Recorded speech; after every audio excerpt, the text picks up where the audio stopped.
स्वागत आप सभी का। आपके साथ मैं हूं पुनीत। खबरों की शुरुआत करेंगे और सबसे पहले एक बड़ी खबर, महत्वपूर्ण खबर आपको बता दें। दुखद खबर है, केंद्रीय मंत्री सुरेश अंगड़ी का निधन हो गया है। कोरोना से सुरेश अंगड़ी पीड़ित थे और वे बीते दिनों अस्पताल में भर्ती कराए गए थे।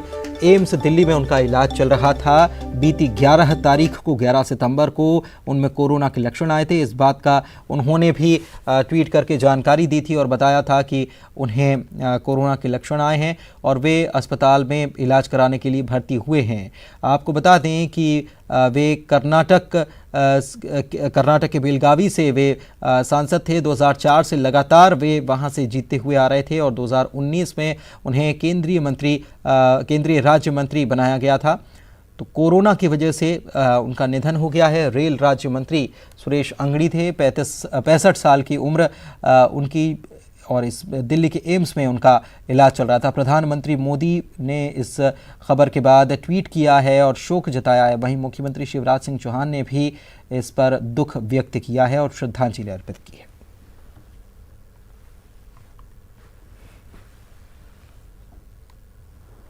आगे बढ़ते हैं। उपचुनाव में बीजेपी अब राम मंदिर के मुद्दे को भुनाने से तनिक भी गुरेज नहीं कर रही है। बुरहानपुर में नंद कुमार सिंह चौहान ने सीएम शिवराज की मौजूदगी में युवा मतदाताओं से जज्बाती लहजे में बीजेपी को वोट देने की अपील की और कहा कि मेरे जैसे व्यक्ति के लिए अयोध्या में राम मंदिर का निर्माण हो रहा है। सिर्फ यही मुद्दा बीजेपी को वोट देने के लिए काफी है।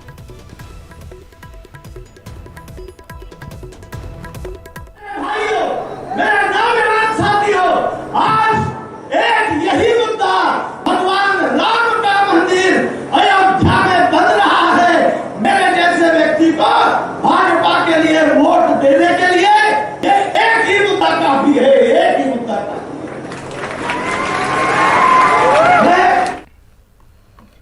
उपचुनाव से पहले सीएम शिवराज सिंह चौहान ने बुरहानपुर की नेपानगर विधानसभा का दौरा किया और चुनाव से पहले नेपानगर विधानसभा क्षेत्र के लिए 242 करोड़ के विकास कार्यों का भूमि पूजन और शिलान्यास इस मौके पर किया गया। सीएम शिवराज सिंह चौहान ने पूर्व सीएम कमलनाथ पर तंज कसा और कांग्रेस पर निशाना भी साधा। हमने तो सोचा 5 साल है, कमलनाथ बाबा मुख्यमंत्री बन गए, कांग्रेस की सरकार है, तो 5 साल लड़ेंगे भिड़ेंगे, जनता के अधिकारों की रक्षा करेंगे। जहाँ गड़बड़ होती थी हम तो झोला लेके पहुंच जाते थे। लेकिन पता नहीं क्या चमत्कार हुआ, मुश्बा बाबा की कैसी कृपा हुई, शिवा बाबा की कैसी कृपा हुई, ये 1.25 साल में फिर से मुख्यमंत्री बन गए। और अब अगर आज सोचता हूं मैं क्यों मुख्यमंत्री बना फिर से, मेरे बहना भाई आज अगर आपके बीच आया हूं तो उसके पहले संबल योजना के हजारों हितग्राहियों के खातों में करोड़ों रुपया डाल के आया हूं। एक जगह के सब योजना बंद कर दी गई, कमलनाथ क्या बिगाड़ा था नहीं। तो चुनाव सामने है और ऐसे में मतदाताओं को अपने पाले में करने की हर संभव कोशिश। उपचुनाव से पहले गरीबों, पिछड़ों, वंचितों को साधने में शिवराज सरकार जुट गई है। भोपाल में मुख्यमंत्री ने संबल योजना के तहत 22 जिलों के 3700 हितग्राहियों के खाते में 80 करोड़ की राशि बैंक अकाउंट में ट्रांसफर की। एक क्लिक करते ही हितग्राहियों के खाते में राशि ट्रांसफर शुरू हो गई। भोपाल के मिंटो हॉल में कार्यक्रम आयोजित किया गया था। ये संबल योजना में हमने शुरू किया। पिछली सरकार ने तो मौका लड़ुआ भी बहनों का छीन लिया, संबल योजना बंद कर दी थी। बेटा बेटी पैदा हो तो राशि, बेटी पैदा हो जाए तो लाडली लक्ष्मी, और फिर दिमाग में आए कि बेटा बेटी स्कूल जाए, क्योंकि केवल अमीर आदमियों की बेटा बेटी पढ़े, गरीबों के नहीं पढ़े। उनमें अकल नहीं है क्या, उनमें बुद्धि नहीं है क्या, उनमें क्षमता नहीं है क्या उनको आगे बढ़ने का हक नहीं है। और इसलिए तय किया निःशुल्क पढ़ाई होगी, प्राइमरी की नहीं, मिडिल की नहीं, ये तो होगी। उच्च शिक्षा की पढ़ाई भी निःशुल्क होगी। मेरे बेटा बेटी गरीब मेधावी है, मैं मध्य प्रदेश की 7.5 करोड़ जनता को आश्वस्त करता हूं, चाहे कहीं से पैसे लाऊं, उनकी फीस मैं भरवाऊंगा। भारतीय जनता पार्टी की सरकार भरवाएगी।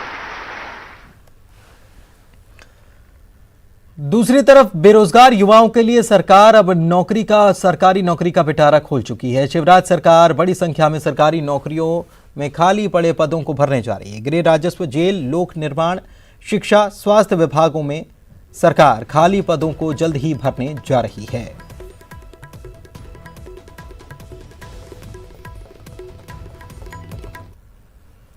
किसान कर्ज माफी पर हर दिन नया खुलासा हो रहा है। कल कांग्रेस ने कहा था कि सरकार ने कर्ज माफी की बात विधानसभा में स्वीकार कर ली है और माना है कि 11,000 करोड़ से ज्यादा की रकम कर्ज माफी में खर्च की गई और ये लिखित में माना गया।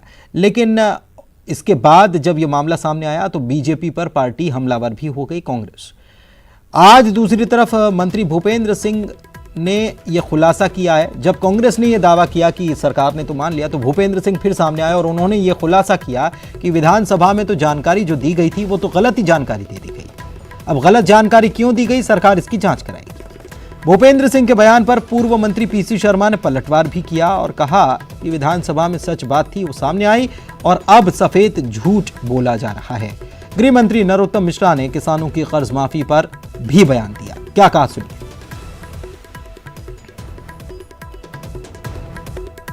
देखिए, सदन में अधिकारियों की तरफ से गलत जानकारी दी गई है, उसकी जांच की जाएगी और जो दोषी अधिकारी कर्मचारी हैं उनके विरुद्ध कार्रवाई होगी। आपको मतलब है कर्जा माफी नहीं हुई? कर्जा माफी हुई ही नहीं है। कर्जा माफी के नाम पर सिर्फ आंकड़ों का खेल हुआ है।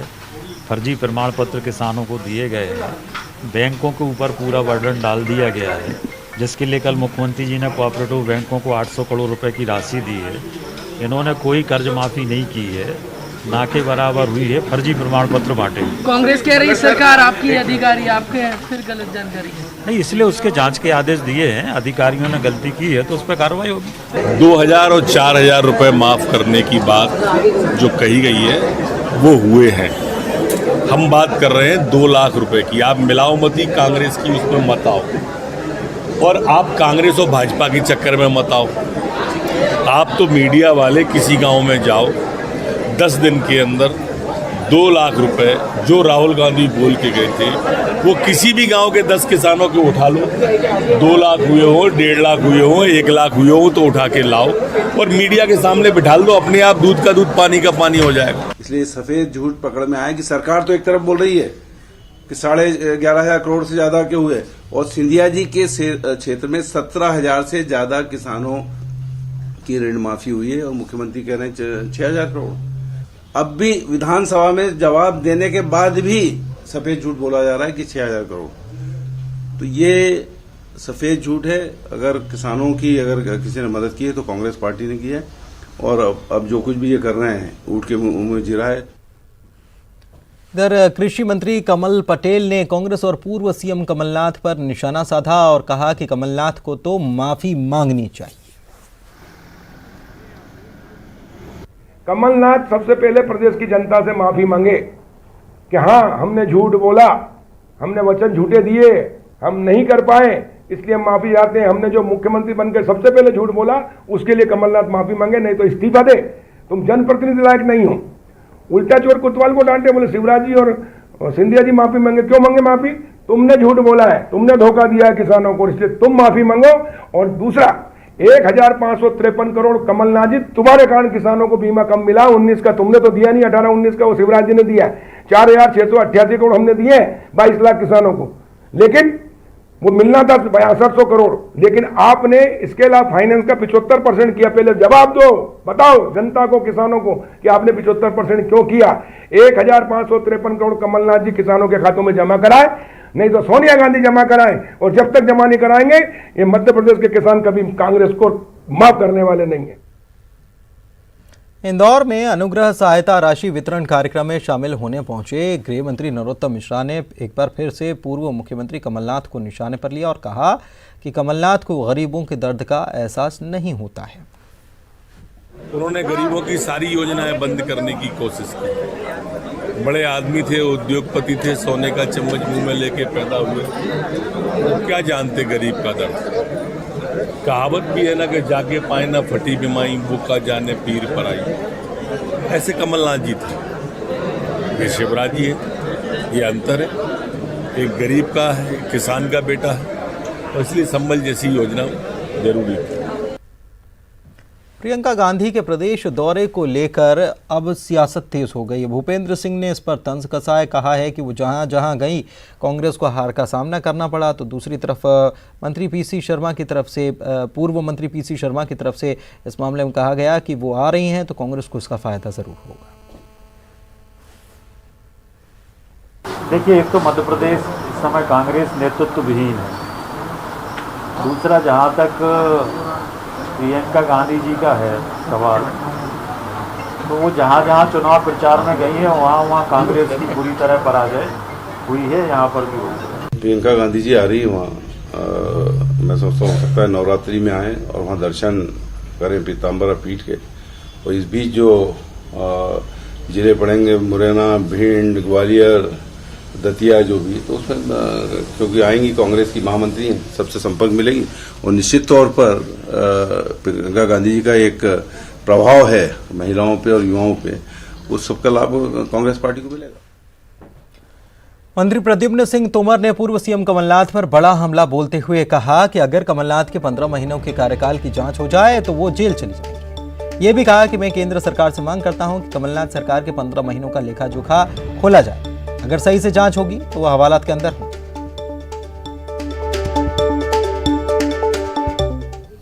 मैं ये बिल्कुल सही कह रहा हूं। अगर केंद्र सरकार से मैं मांग करता हूं, इनका अगर सीओ, जो कांग्रेस कमेटी के सीओ हैं आजकल मध्य प्रदेश के, कमलनाथ जी, इनका पूरा 15 महीने का अगर लेखा जोखा सही तरीके से खोल दिया गया तो ये बाहर नहीं होंगे, जेल के हवालात में होंगे। इधर छत्तीसगढ़ में कांग्रेस कार्यकारिणी की वर्चुअल बैठक हुई, जिसमें कांग्रेस प्रदेश प्रभारी पीएल पूनिया, पीसीसी अध्यक्ष मोहन मरकाम, सीएम भूपेश बघेल और मंत्रिमंडल के सभी सदस्यों ने हिस्सा लिया। इस बैठक में किसान विरोधी बिल के खिलाफ आंदोलन की रणनीति बनी। बिल के विरोध में कांग्रेस आवाज उठाओ, देश बचाओ, किसान बचाओ अभियान चलाएगी। छत्तीसगढ़ प्रदेश कांग्रेस की कार्यकारिणी की आज बैठक संपन्न हुई, जिसमें एआईसीसी के छत्तीसगढ़ प्रभारी पीएल पूनिया, प्रभारी सचिव डॉक्टर चंदन यादव, मुख्यमंत्री भूपेश बघेल, उनके मंत्रिमंडल के सभी सदस्य, प्रदेश कांग्रेस अध्यक्ष मोहन मरकाम, प्रदेश कांग्रेस कार्यकारिणी के सभी सदस्य, मोर्चा संगठन, प्रकोष्ठ, विभाग और जिला कांग्रेस के अध्यक्षगण उपस्थित थे। इस बैठक में मोदी सरकार के द्वारा लाए गए किसान विरोधी काले कानूनों के खिलाफ आंदोलन की रणनीति पर चर्चा हुई। छत्तीसगढ़ वह अग्रणी राज्य है जिसने प्रदेश कांग्रेस की कार्यकारिणी करके आंदोलन की रूपरेखा बनाई है और बैठक में एकजुट होकर मोदी सरकार के द्वारा लाए गए किसान विरोधी काले कानूनों के खिलाफ लड़ाई लड़ने का फैसला लिया। और यहां रुक रहे हैं, एक ब्रेक के लिए, जल्द लौटेंगे। आपका स्वागत है। हरदा थाना क्षेत्र में एक बड़ा ही चौंकाने वाला मामला सामने आया। अपने प्रेमी के साथ गई एक लड़की ने खुद ही अपने अपहरण की झूठी कहानी रची और कल रात गुम लड़की ने अपनी चाची के मोबाइल पर मैसेज भेज दिया, जिसमें लिखा गया कि आपकी लड़की हमारे कब्जे में और पैसे पहुंचा दो, नहीं तो मार दिया जाएगा। हरदा थाने में शिकायत के बाद पुलिस ने जब मोबाइल को ट्रेस किया और पूरे मामले में छानबीन की तो फिर सामने आई हकीकत। हरदा पुलिस की सूचना पर आगर मालवा पुलिस की मदद से प्रेमी और प्रेमिका दोनों को पकड़ा गया। पुलिस ने बताया कि लड़की ने मैसेज के जरिए परिजनों को गुमराह करने की कोशिश की थी। कल एक बालिका थी, 18 वर्ष की बालिका लड़की थी, श्रद्धा पाटिल, तो उसकी कल गुमशुदगी की रात में रिपोर्ट हुई थी और हमने उसको जांच में लिया था। सुबह उसके रिश्तेदार ने एक मोबाइल पे मैसेज बताया कि आपकी लड़की हमारे कब्जे में है और पैसा पहुंचा दो, नहीं तो मार डालेंगे। इस टाइप का मैसेज आया तो हमने फिर उसको बड़ी गंभीरता से लिया और हमने उस लड़की का मोबाइल और जो संभावित उसका एक बॉयफ्रेंड था जिससे उसकी निरंतर बात हो रही थी, दोनों के मोबाइल सर्विलेंस पे डाले। हमारी साइबर टीम ने दोनों को लोकेट किया और हमारी टीम ने उनको राउंड अप कर लिया है और आगर में दोनों मिले। एक 60 साल की बुजुर्ग महिला ने परेशान होकर खुदकुशी कर ली। बेटे के मुताबिक जानकी देवी अपने पति हरदयाल के कर्ज लेने से परेशान थी और परिवार पर बैंक ऑफ बड़ौदा से 80,000 और सहकारिता बैंक से 25,000 रुपये का कर्ज था। इसको लेकर लगातार बैंक से पैसे चुकाने के लिए उनके पास फ़ोन आ रहा था, दबाव बनाया जा रहा था। इसके बाद उनके पास कर्ज चुकाने के लिए पैसे नहीं थे, जिससे कि उनकी मानसिक रूप से वो परेशान रहने लगी और उन्होंने अपनी जान दे दी। बताया जा रहा है कि किसी भी प्रकार की शासन की कोई भी योजना का लाभ भी इन्हें नहीं मिल पा रहा था। मेरी माँ ख़त्म हो गई। क्यों? क्या जहर खा लिया उन्होंने, और ऐसे जहर खाने की वजह थी कि बैंक का कर्जा था। लॉकडाउन में हम लोग काम मजदूरी नहीं लग पाई, इसके कारण उन्होंने जहर खाया है। 2 बैंक्स के उसने नाम लिए हैं, एक तो कोऑपरेटिव बैंक और दूसरा बैंक ऑफ बड़ौदा। ये लोग लगातार परेशान कर रहे थे इनको और कि कर्ज वापस भरने के लिए, और लॉकडाउन के कारण क्योंकि ये लोग दिहाड़ी मजदूर हैं, पैसा अरेंज नहीं हो पाने के कारण ऐसा आरोप उसके पुत्र ने लगाया कि उनकी माताजी ने आत्महत्या कर ली, सुसाइड कर लिया। इधर दतिया में आबकारी विभाग की टीम ने छापा मारा और भारी मात्रा में अवैध शराब की सामान बरामद किया। अवैध शराब बनाने का आबकारी विभाग की टीम ने कार्रवाई करते हुए जमीन के अंदर गाड़ कर रखी हुई शराब को भी नष्ट किया है। अवैध शराब बनाने के मामले में पुलिस ने 6 आरोपियों के खिलाफ मामला भी दर्ज कर लिया। अपना सेवड़ा तहसील में आता है, थाना थरेट लगता है, वहाँ पे सहयोग कार्यवाही की गई है पुलिस के साथ, और वहाँ पे 6000 किलोग्राम महुआ लहान ऑन द स्पॉट नष्ट किया गया। 310 बल्क लीटर हाथ भट्टी शराब जब्त की गई, साथ में 6 प्रकरण कायम हुए हैं, एक मोटरसाइकिल जब्त हुई है, और जो अपना हाथ भट्टी शराब बनाने के उपकरण हैं उनको भी जब्ती में लिया। और इसी के साथ एमपी दिन भर के बुलेटिन में फिलहाल इतना ही। नमस्कार।